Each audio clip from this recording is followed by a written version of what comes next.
A single act of arrogance brought a billion-dollar empire to its knees when a bank manager threw a black CEO's father's ID onto the floor. The disrespect shown that day would cost the financial institution a staggering $5 billion deal that had been months in the making. Before we begin, make sure to subscribe to the channel and comment where you're watching from. The ID card struck the marble floor with a sound that shattered the usual calm of Manhattan's most prestigious bank. Samuel Brooks, the senior branch manager, sneered as he watched the older gentleman stoop to pick up his identification, his words dripping with contempt. "We don't usually handle accounts like yours." The polished brass nameplate on his desk gleamed under the chandelier light, highlighting his 23 years of service at First Atlantic Financial, where he'd built a reputation for catering to New York's elite. A hush fell over the lobby. As Daniel Carter, a man of 60 with weathered hands and composed dignity, straightened and met Samuel's gaze. His eyes didn't flicker with shame, only with the quiet confidence of someone who had already survived worse storms. All around, customers glanced away, trying to pretend they hadn't witnessed what just happened. The magnificent Art Deco ceiling, with its gold leaf details and intricate moldings, suddenly felt oppressive rather than impressive. "I believe my identification is in order, Mr. Brooks," Daniel said, his voice steady despite the humiliation. He placed the ID back on the counter, sliding it forward with deliberate care. His worn suit was clean and pressed, but clearly not from the Madison Avenue tailors that most clients of this establishment frequented. The contrast between his dignified bearing and the manager's disdain was striking to everyone who dared look. Samuel's lips curled slightly as he picked up the ID between two fingers, as if touching something distasteful. "Perhaps you'd be more comfortable at our branch in Harlem," he suggested, not bothering to lower his voice. "The services there might be more appropriate for your needs." The clock behind him ticked loudly in the silence that followed, marking each excruciating second of the confrontation. Daniel's weathered hands remained steady on the counter. "I've been banking with First Atlantic for 37 years, he replied, his tone revealing nothing of the storm brewing inside him. "I'd prefer to conduct my business here today." The leather briefcase at his feet contained documents that would have made Samuel's eyes widen had he bothered to ask about them. Instead, the manager's assumption had led him down a path he would soon regret. Daniel's calm reply carried through the silence of the bank lobby like a gentle breeze before a storm. "I see. Perhaps I was mistaken about this place." His voice was measured, controlled, but anyone truly listening could detect the steel beneath the velvet. He straightened his weathered tie, the same one he'd worn to his daughter's college graduation, and gathered his fallen ID from the floor with deliberate dignity. Samuel rolled his eyes dramatically, making no attempt to hide his disdain, and signaled to his assistant Lisa, who stood nearby. The young woman squirmed uncomfortably, her professional smile faltering as she felt the weight of the moment crushing her normally cheerful demeanor. As Daniel turned to leave, his shoes making soft clicks against the polished marble floor, Lisa hurried after him, catching him just before he reached the revolving doors. "Sir, wait." Her voice was a desperate whisper, loud enough for him to hear but soft enough to maintain some privacy. "If you don't mind me asking, why were you here today?" Daniel paused, his hand resting on the door handle, and turned to face her. His eyes, kind but tired from years of fighting battles like this one, met hers. "To open a business account," he replied quietly. "My daughter recommended your services, said you were the best in the city." Lisa's face fell as the implications dawned on her. Behind them, Samuel let out a mocking laugh, leaning against his desk and checking his watch, completely oblivious to the gravity of his mistake. "Your daughter?" Lisa asked, her voice barely audible now. Daniel nodded, reaching into his jacket pocket and retrieving a business card that he handed to her without comment. Lisa's eyes widened as she read the embossed text, her fingers trembling slightly. Samuel, noticing the exchange, called out from his desk, "Lisa, we don't have all day for charity cases. Next customer, please." His voice echoed through the lobby, drawing uncomfortable glances from other patrons and staff. Lisa looked back at Daniel, an apology written across her face. but he simply shook his head with a sad smile and pushed through the revolving door into the bright afternoon sunlight. Before we begin, make sure to subscribe to the channel and comment where you're watching from. Samuel's laughter echoed off the marble. Business account? For what? Selling trinkets? But Daniel said nothing, slipping out the revolving door into the busy New York street. He pulled out his phone and sent a brief message. Ava, we need to talk. Urgent. Sterling Bank. His daughter, Ava Carter, CEO of Carter Technologies, responded instantly. Is something wrong, Dad? I'm in meetings with them all week. Daniel replied. Just had an encounter with one of their managers. Let's talk tonight. He walked away, his posture unbroken, his mind already turning over what had just transpired. The autumn air felt crisp against Daniel's face as he navigated through the crowd of suits and briefcases. 50 years in this city, and some things never changed. He'd built his first business from nothing, sold it for 8 figures, and still got treated like this. His phone buzzed again. Dad, you're scaring me. What happened exactly? Daniel paused at a street corner, watching yellow cabs stream past. He didn't want to upset Ava mid-workday, especially not this week. Carter Technologies was finalizing their $5 billion banking partnership, the culmination of his daughter's 3 years of visionary leadership. At 42, Ava had transformed a modest tech company into an industry giant. The Sterling deal would cement her legacy. Nothing I haven't dealt with before, he typed. Focus on your meetings. Dinner at Giovanni's, 7 o'clock. As he pocketed his phone, Daniel caught his reflection in a storefront window. His tailored suit, salt and pepper hair, and the quiet dignity he'd cultivated over 7 decades stared back at him. That bank manager, Samuel, had seen none of it. Just another old black man to dismiss.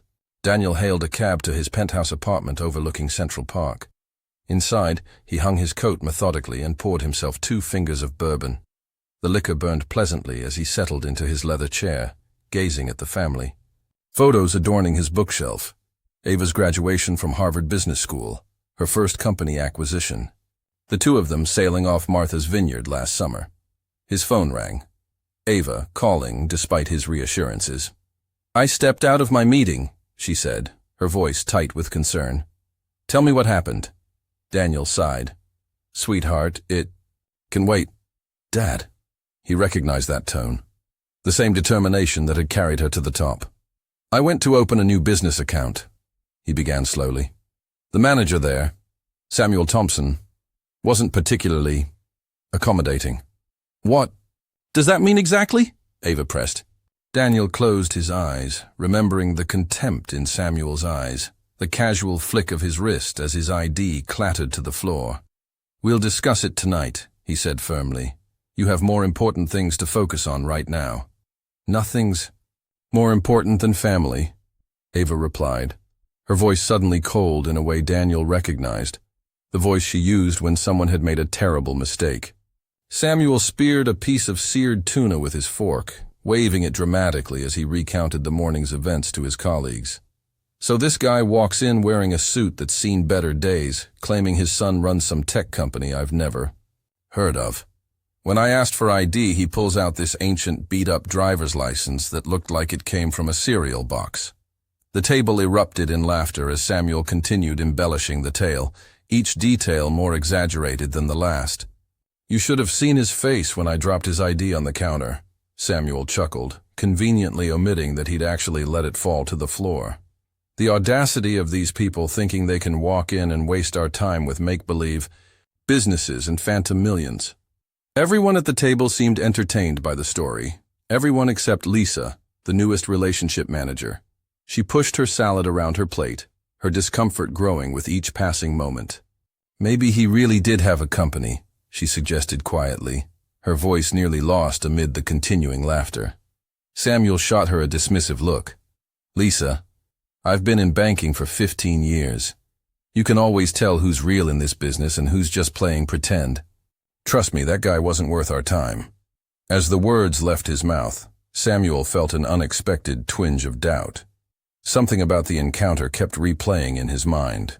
Not the shabby clothes or the worn ID, but Daniel's eyes. There had been no anger, no embarrassment, just a calm, unwavering composure that didn't match Samuel's narrative. The old man hadn't begged or argued. He'd simply nodded and walked away with dignity intact.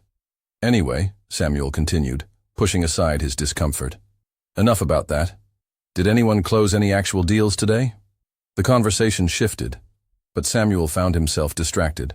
He kept seeing Daniel's weathered hands carefully picking up the ID from the floor, the quiet dignity in his movements. It was a silent warning, a red flag he was choosing to ignore.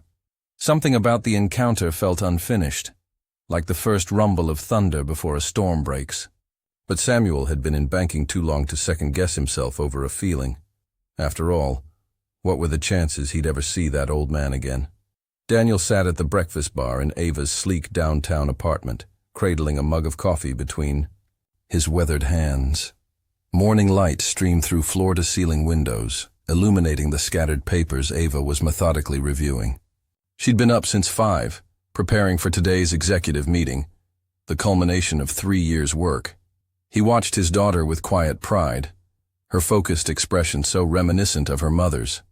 "Dad, you look troubled," Ava said without looking up, her pen still moving across the contract. "What happened at the bank yesterday? You've barely touched your coffee." Daniel hesitated, not wanting to burden her with something so trivial before her big day. "It's nothing, sweetheart." Ava set down her pen and fixed him with the penetrating stare that had unnerved countless boardroom opponents. "Dad." With a sigh, Daniel recounted the entire incident. The waiting, the dismissive glances, and finally, the moment when Richard Kensington had casually tossed his identification onto the floor. As he spoke, he watched his daughter's expression transform. The warm concern in her eyes crystallized into something harder, colder. "He threw your ID on the floor?" Her voice was unnervingly calm, each word precisely measured. The temperature in the room seemed to drop several degrees. Daniel simply nodded, recognizing the dangerous stillness that had settled over his daughter. It was the same composure she'd shown at her mother's funeral, a controlled fury that frightened him more than any outburst. "But I've faced worse, Ava," he added quickly. "Much worse. This is nothing compared to what we dealt with in the 70s. Ava stood, smoothing her tailored skirt with deliberate movements. "That's exactly the problem, Dad. It's 23 years into the 21st century, and you're still being treated like this." She gathered the contracts into a leather portfolio with methodical precision. "You know what Grandma always said, respect isn't given, it's commanded." Daniel recognized the shift in her demeanor. This wasn't just his daughter anymore. This was Ava Wilson, the CEO whose reputation for calculated decisions had earned her both admiration and fear throughout the financial world. "What are you planning, Ava?" he asked quietly. She checked her watch and picked up her phone. "I'm making a slight adjustment to today's agenda." Her smile was brief but chilling. "It seems Kensington Financial deserves my personal attention." Daniel's mind drifted back to the early 80s, when he was just starting out. Back then, every bank in the city had slammed doors in his face because of his skin color. "We don't think you're a good fit for our financial products," they'd say with practiced smiles, though their eyes told the real story. He remembered one loan officer who had actually laughed when Daniel presented his business plan. "Someone like you doesn't have what it takes to run a business," the man had said. Daniel had proven them all wrong. He'd scraped together every penny, worked 20-hour days, slept on the floor of his first office, and built his company from absolutely nothing. Those early years were filled with indignities both small and large, being followed in stores, having white clients question his expertise, watching less qualified competitors win contracts he should have secured.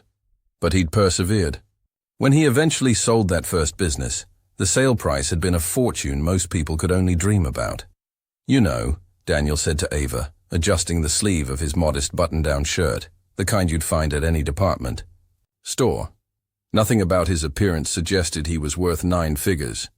His wealth and wisdom were concealed beneath decades of learned humility and strategic understatement.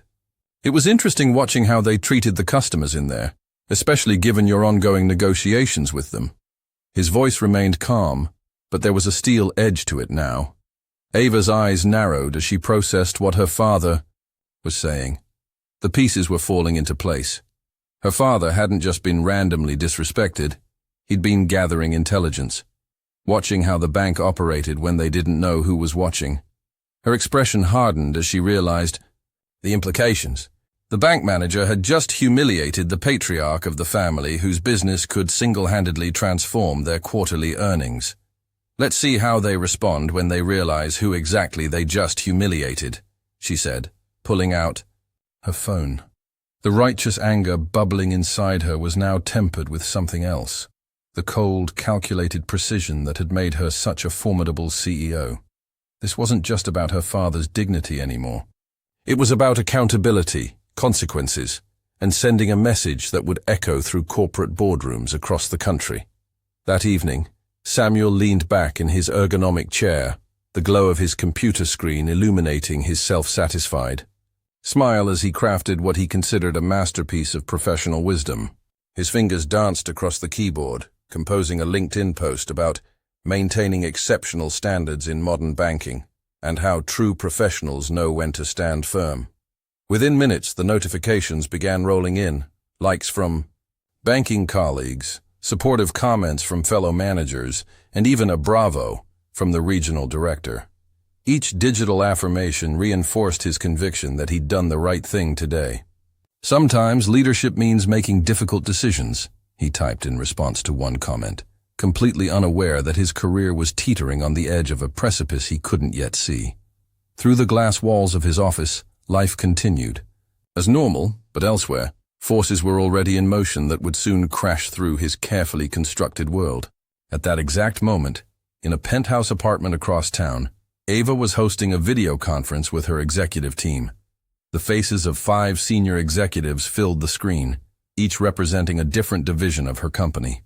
Before we finalize our banking partner decision, there's someone very important I'd like you all to meet, Ava announced, her voice carrying the warm resonance of genuine pride.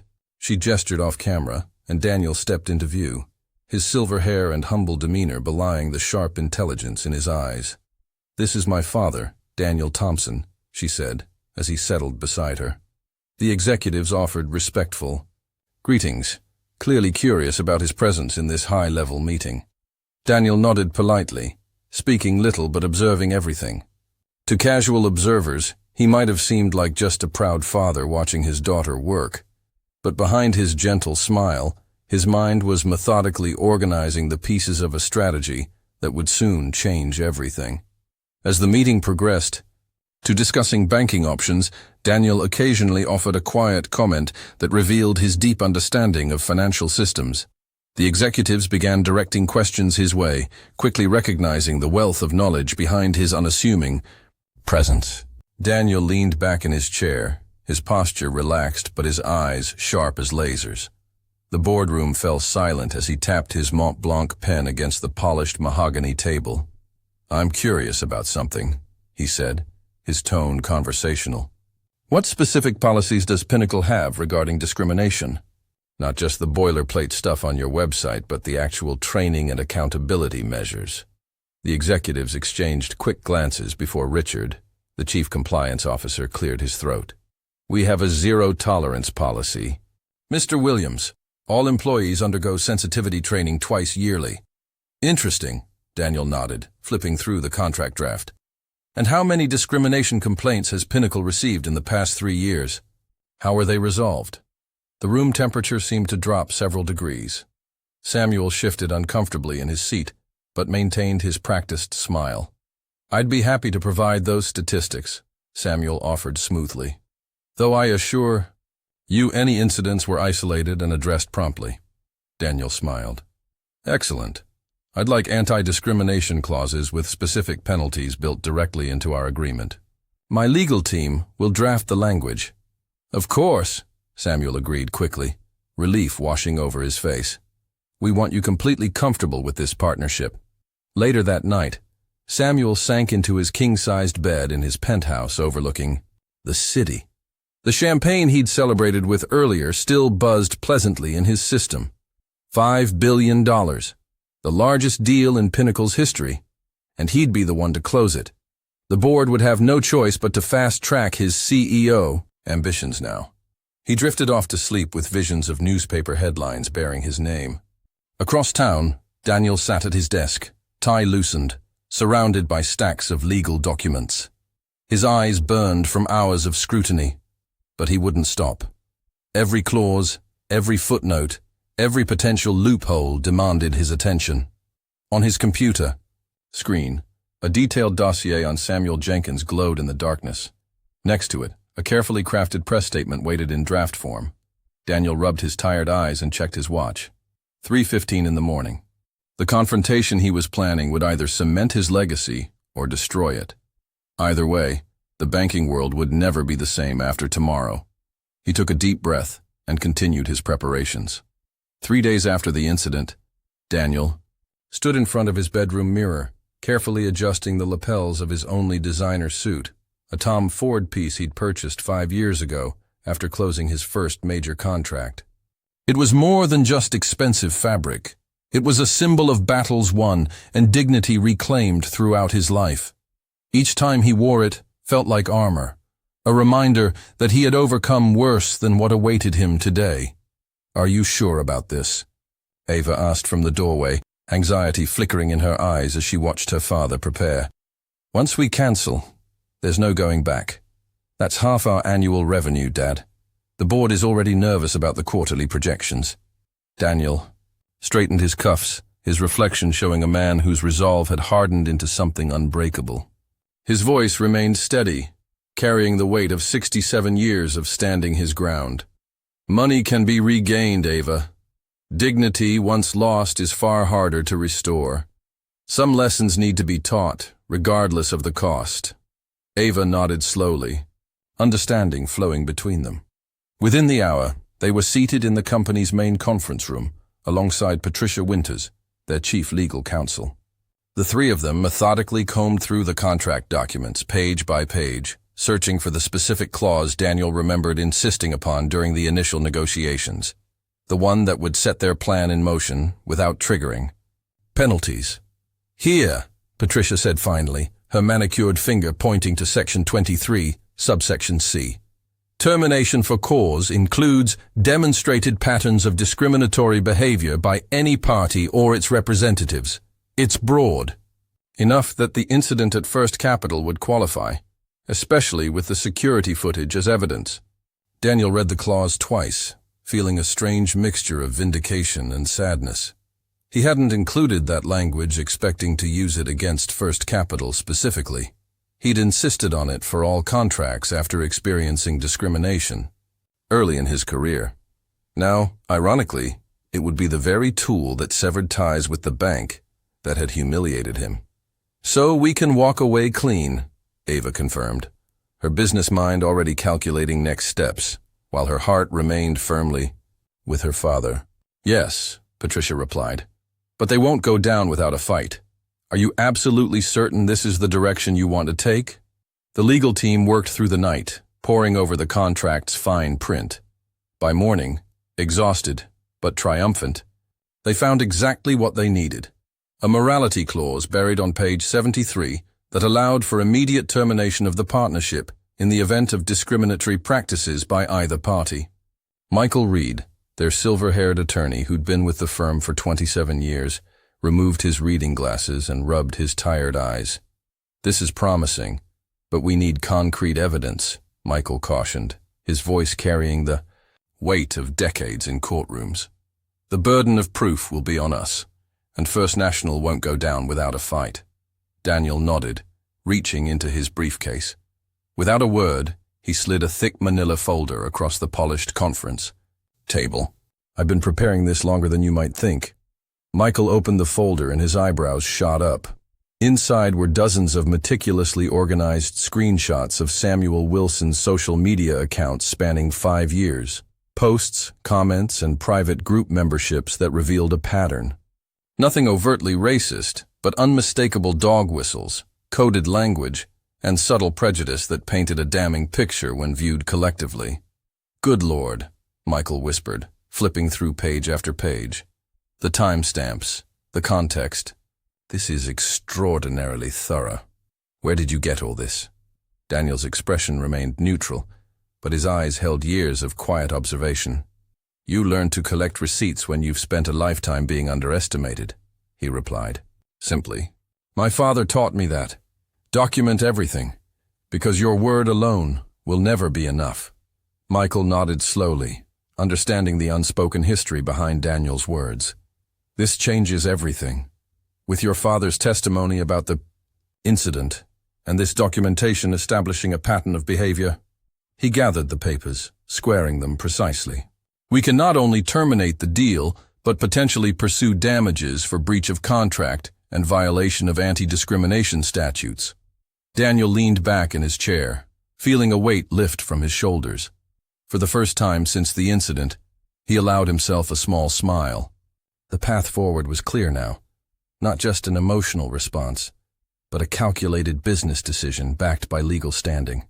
Samuel leaned back in his chair, a self-satisfied smile spreading across his face as he regaled his colleagues with his latest exploits.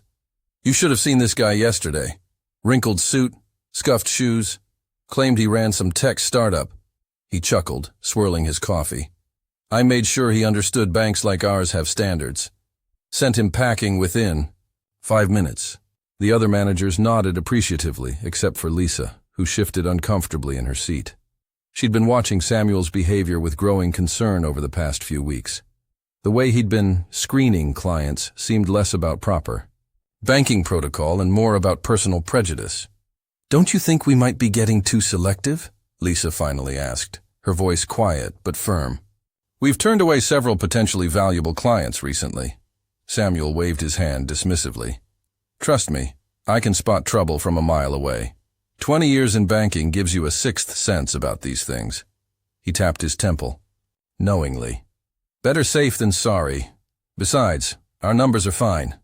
What Samuel didn't know was that at that very moment, across town, Daniel Williams was being escorted through the gleaming glass doors of Ava Johnson's corporate headquarters. The security staff greeted him with respectful nods, addressing him as Mr. Williams, as they guided him toward the executive elevator. Daniel felt a surge of satisfaction as the elevator climbed to the top floor. The disrespect he'd endured at First National seemed worlds away from the professional courtesy he was receiving here. When the doors opened, Ava herself was waiting to greet him. Daniel, right on time, she said warmly, extending her hand. The team is eager to meet you. She led him through an open workspace where dozens of employees looked up from their desks with interest. Everyone, Ava announced, this is Daniel Williams, our new strategic financial advisor. They entered a sprawling conference room with floor-to-ceiling windows offering panoramic views of the city skyline. Around an impressive mahogany table sat 8 executives, all rising to greet Daniel. Daniel will be overseeing our banking relationships moving forward, Ava explained, as they took their seats. His experience in both corporate finance and community investment makes him uniquely qualified to help us navigate our expansion. One of the executives slid a folder across the table. These are the preliminary proposals from the 3 banks. Still in consideration for our primary accounts, he explained. We've removed First National from the running per your recommendation. Daniel nodded, feeling no remorse. A wise decision. Now let's discuss how we can leverage these banking relationships to maximize our $5 billion growth strategy. As the meeting proceeded, Daniel couldn't help but wonder if Samuel was still sitting in his office, completely oblivious to the massive opportunity that had just slipped through his fingers. Marcus Lee, Ava's brilliant CFO, had spent the entire night analyzing spreadsheets and financial projections. His eyes were bloodshot from staring at screens for hours, but the conclusions were clear. As the executive team gathered in the conference room, he stood up with his tablet in hand. I've run the numbers thoroughly on what happens if we walk away from Sterling, Marcus announced, his voice steady despite his exhaustion. It's definitely a loss in the short term, about $47 million in potential first-year revenue, but not a fatal one for a company our size. He swiped through several charts on the screen. More importantly, I've been in talks with Commonwealth Bank since yesterday afternoon. They're hungry for our business and have actually offered terms that are 2% more favorable than Sterling's best offer. The room buzzed with surprised murmurs. Daniel nodded appreciatively at Marcus's thoroughness, but his expression remained grave. He waited for the conversation to settle before clearing his throat. "There's something else everyone needs to see," Daniel said, his tone causing the room to fall silent. What happened to Mr. Johnson wasn't just an unfortunate incident, or one banker having a bad day. He pulled out a folder and placed it on the table. "A former Sterling employee contacted me last night after hearing about our situation. She's been documenting a pattern for years." Daniel distributed printouts of email threads, internal memos, and performance reviews. These are authenticated internal communications, showing that what Samuel did reflects a systemic problem within Sterling's culture. Branch managers were incentivized to direct certain clients to higher fee products based on demographic profiles. There's even a coded language they used in their internal communications. As executives flipped through the documents, faces darkened with anger and disgust. One email explicitly mentioned steering Profile D clients toward fee-heavy accounts, with a later reference clarifying that Profile D meant minority customers. "My God," whispered Ava, her hand covering her mouth as she read. "This is institutional discrimination." The room fell into stunned silence as the full implications sank in. This wasn't just about one banker's disrespect anymore.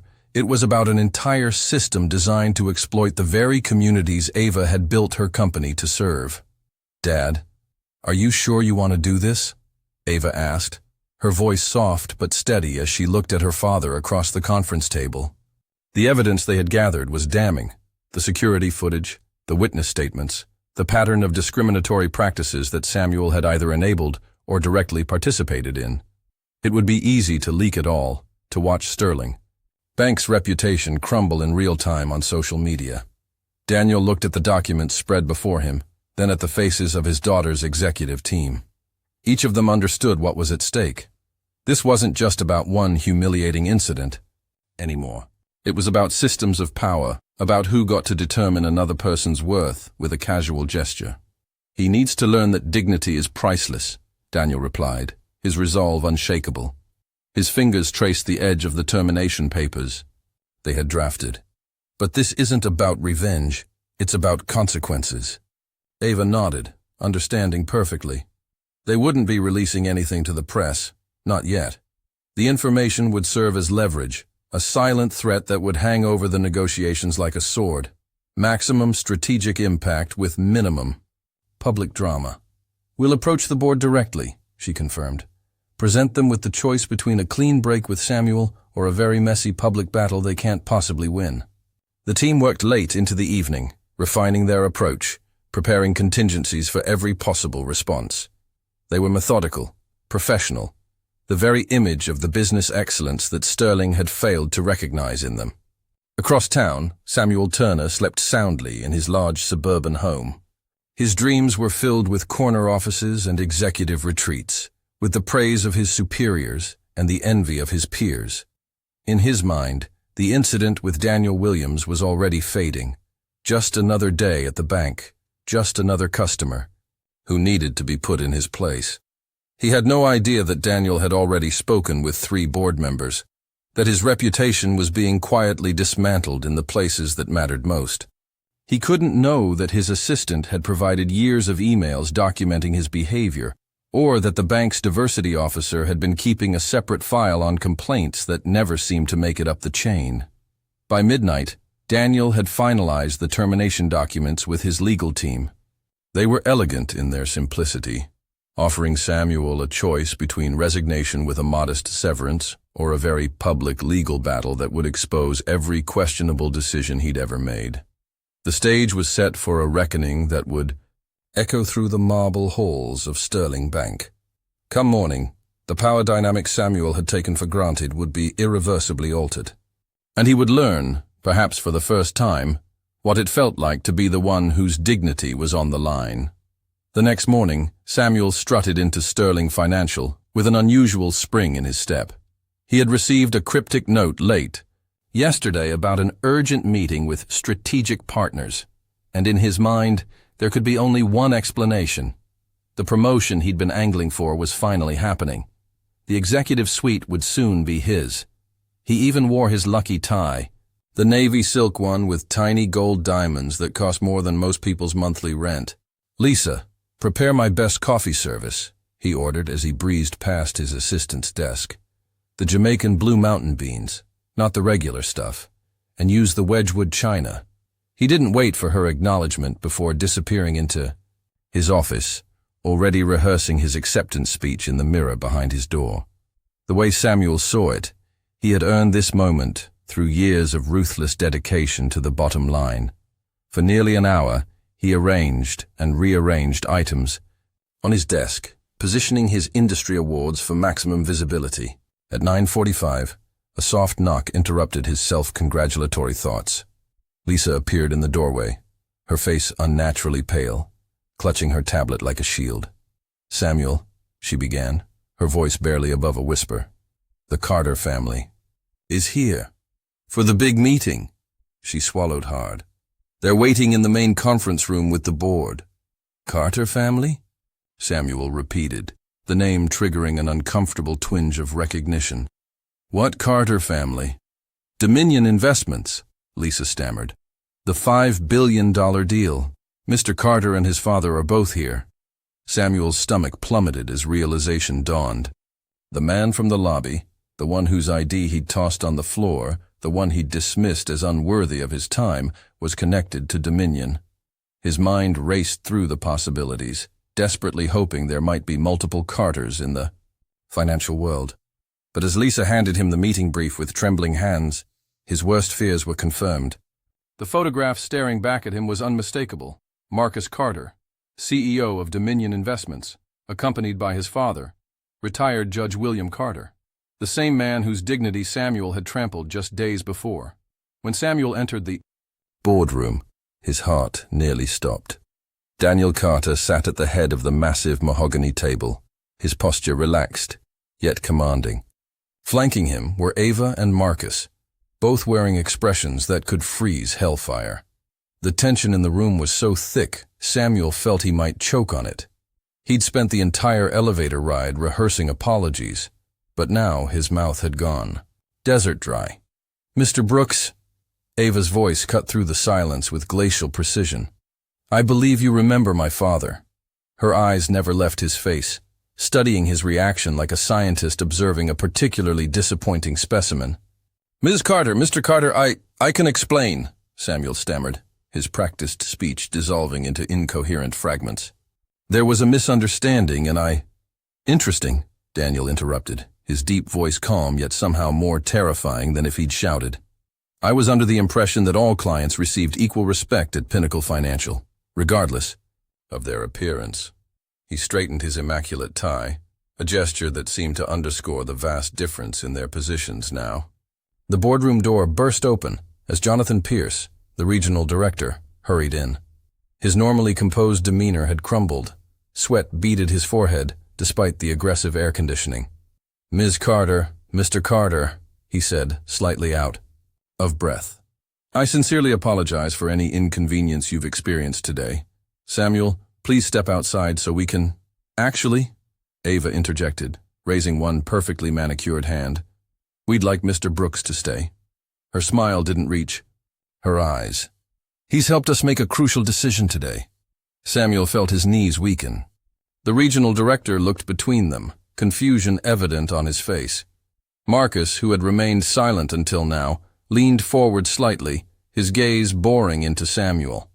"You see, Mr. Pierce," Marcus said, his voice deceptively casual, We're on the fence about which financial institution would best handle our family's interests. Mr. Brooks has provided remarkable clarity on that matter." Jonathan Pierce paled visibly, finally understanding the magnitude of what was unfolding. Samuel stood frozen, watching his career disintegrate before his eyes, powerless to stop it. The $5 billion deal, his ticket to everything he'd ever wanted, was evaporating like morning dew under a merciless sun.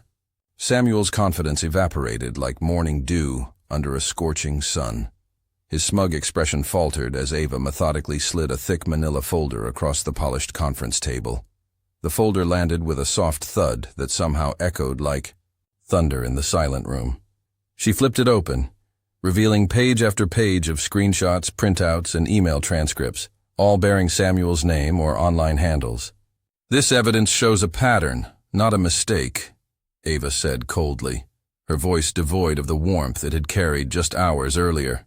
"We've documented 17 separate incidents spanning the last 3 years. Discriminatory comments about clients of color, jokes about difficult ethnic names, instructions to your team to prioritize certain clients based on perceived wealth indicators." Her finger tapped on particularly damning emails where Samuel had specifically mentioned those people when referring to black entrepreneurs seeking loans. Jonathan's face fell as the magnitude of the disaster dawned on him. His star manager, his protégé, the man he'd defended mere minutes ago, exposed as a systematic bigot. The CEO watched helplessly as years of reputation building crumbled before his eyes. His mouth opened, but no words emerged. What defense could possibly stand against such overwhelming evidence? Daniel observed the tableau with detachment, his expression unreadable. When he finally spoke, his voice was calm, but carried the thunderous weight of absolute authority. "When you throw away a client's dignity, you reveal your true values," he said, each word measured and precise. "This isn't about my father or even me personally. It's about the culture you've cultivated that made Samuel believe his behavior was acceptable." He closed his leather portfolio with deliberate slowness. "We are canceling our $5 billion partnership, effective immediately. Our legal team will contact you with termination details." The silence that followed was absolute, broken only by the sound of Samuel's world collapsing. The tick of the wall clock seemed deafening as everyone processed what had just happened. $5 billion gone. The bank's stock would plummet, heads would roll. And Samuel knew with crushing certainty that his would be the first. Samuel pleaded, his voice cracking. "Please, I didn't know. This is a misunderstanding. If I had known who you were, I would have—" Daniel raised his hand, silencing him mid-sentence. The bank lobby had grown eerily quiet, with every employee and customer watching the scene unfold. "That's exactly the problem," Daniel replied, his voice calm but resolute. "You knew exactly who I was, a human being worthy of respect. That's all you needed to know." He straightened his tie, a gesture that seemed to physically separate him from the desperate bank manager. "My father worked 2 jobs for 40 years. He deserves dignity regardless of his net worth." Ava stepped forward, her tablet displaying the termination documents. "We've already notified your regional director about our decision to withdraw. The $5 billion partnership is officially canceled." Her words fell like hammer blows in the silent lobby. As Daniel and Ava turned to leave, Samuel reached out one last time. "Your father. I'm truly sorry." "Save it," Daniel said without looking back. "Some mistakes can't be undone with apologies." They walked out through the glass doors, leaving Samuel standing alone in the middle of the lobby. Within seconds, whispers raced through the corridors. Employees who had witnessed the confrontation were already texting colleagues. By the time Daniel and Ava reached their car, the news of the lost partnership was spreading like wildfire throughout the bank's hierarchy. Samuel's phone buzzed incessantly, first his direct supervisor, then the regional director, and finally, the executive vice president. Each call went unanswered as he stood frozen, watching his career disintegrate before his eyes. For Samuel, the realization hit hard. He hadn't just lost a client, he'd destroyed his own future. 23 years of climbing the corporate ladder, all undone by 5 minutes of prejudice. The promotion he'd been angling for would certainly go to someone else now. His reputation, once sterling, was irreparably tarnished. Back in his office, he stared at the framed awards on his wall.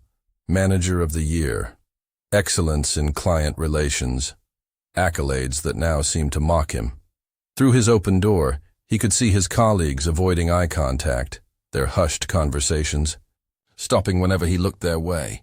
The bank's security chief approached his office. "Mr. Peterson would like to see you upstairs," he said flatly. Samuel nodded, understanding what was coming. As he gathered his personal items, he finally grasped what Daniel had tried to tell him. Respect wasn't something to be earned by status or wealth. It was the baseline of human interaction. Within days of the incident, Samuel found himself sitting across from the board of directors, their faces stern and unforgiving. His 8-year career at National Bank ended with a brief meeting and a cardboard box of personal items. As he walked through the lobby one final time, he felt the weight of pitying stares from former colleagues who whispered behind his back. The security guard who had once greeted him by name now watched him carefully, as if he might steal something on his way out. Lisa, who had been quietly documenting Samuel's problematic behavior for months, was promptly promoted to his position. Her first official act as branch manager was to launch a comprehensive diversity initiative that required all staff to undergo sensitivity training. "This isn't just about checking boxes," she explained during the first session. "This is about recognizing that respect is fundamental to our business." The program soon gained attention from other branches, and within 6 months, it had been adopted as a model throughout the bank's national network. Meanwhile, Daniel and Ava didn't waste time dwelling on the past. They accepted Commonwealth, bank's eager courtship, signing a partnership deal worth $5.2 billion, $200 million more than National Bank had offered. The signing ceremony was attended by Commonwealth's entire executive team, with their director personally welcoming the Wilsons. "We're not just gaining clients today," he announced to the gathered press. "We're gaining partners who understand that integrity and respect are non-negotiable values." Later that evening, as Daniel and Ava celebrated over dinner, a news alert flashed on their phones. National Bank stock had dropped 12% following the announcement of their deal with Commonwealth. Daniel smiled quietly, remembering his father's words from long ago. True power doesn't need to announce itself. It's felt without being flaunted. As he raised his glass to Ava, he knew they had done more than secure a business deal. They had stood for something that mattered. "To knowing your worth," he toasted, "and never settling for less." Sterling Bank's fall became a cautionary tale in corporate America, with executives using it as a case study in what not to do. Samuel's name had become radioactive in banking circles. Every time he walked into an interview, he could see the moment of recognition in the interviewer's eyes, that slight widening, the quick glance at the resume, and then the practiced smile that never reached their eyes. "We'll be in touch," they would say, but the phone never rang. His 20-year career had evaporated overnight, replaced by whispers that followed him from building to building. In break rooms and executive lounges across the financial district, his story was told and retold, always ending with the same moral: never judge someone by their appearance. On a rainy Tuesday morning, 6 months after the incident, Samuel sat in a corner booth of a modest cafe 3 blocks from his old office. The steam from his coffee rose between his hands as he stared out the window, watching people hurry past with purpose he no longer possessed. The bell above the door chimed, and Samuel looked up out of habit. His stomach dropped. Daniel Williams stood in the doorway, shaking raindrops from his umbrella. Unlike their first meeting, Daniel wore simple jeans and a navy sweater. No designer suit, no expensive watch, just a man getting coffee. Their eyes met across the room. Samuel considered fleeing, but remained frozen as Daniel ordered his drink, and then, coffee in hand, walked directly to his table. A heavy silence settled between them as Daniel stood there, studying the broken man before him. "Good morning."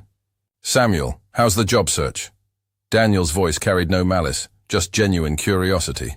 Samuel could only swallow hard, his pride long since washed away by months of rejection. "I'm trying to change," he whispered, the words catching in his throat. "Really trying." Daniel nodded slowly, considering something. Then, to Samuel's shock, he pulled out the chair opposite and sat down. "I believe you," he said simply. "And I've been thinking about second chances lately." He took a sip of his coffee, eyes never leaving Samuel's face. "Everyone deserves at least one. Even you." Daniel's answer was gentle, but firm. "I hope you do, because the next person you judge might hold your future in their hands." With that, he walked out, leaving Samuel alone with the ruins of his arrogance. The bank manager stood frozen, the weight of his mistake finally sinking in as the door closed behind the man who could have transformed his career. In the months that followed, Samuel watched from afar as Carter Technologies partnered with First National instead, their stock price tripling within 6 months. He applied for positions at several competing banks, but word had spread about the $5 billion deal he had single-handedly destroyed. His reputation was in tatters. Meanwhile, Daniel's company became the talk of the financial world, pioneering technologies that revolutionized banking security across 3 continents. 1 year to the day after their fateful encounter, Daniel sat in his expanded office overlooking the city skyline. On his desk lay applications from young entrepreneurs seeking mentorship, many of them people of color who faced the same barriers he once did. He reviewed each one personally, remembering how it felt to be dismissed and underestimated. That afternoon, he welcomed 5 promising students from underprivileged backgrounds, sharing not just business advice, but strategies for maintaining dignity in a world that might try to strip it away. Samuel spotted the news article about Daniel's mentorship program while clearing out his desk at a small credit union, the only place that would hire him after the incident. He stared at Daniel's photo, at the man's confident smile and the young faces gathered around him. There was no bitterness there, only purpose. That's when Samuel truly understood. Daniel's greatest revenge wasn't the deal lost or the humiliation endured. It was building a legacy of dignity that no one could ever take away. A legacy that would outlast them both, changing lives long after this story was forgotten.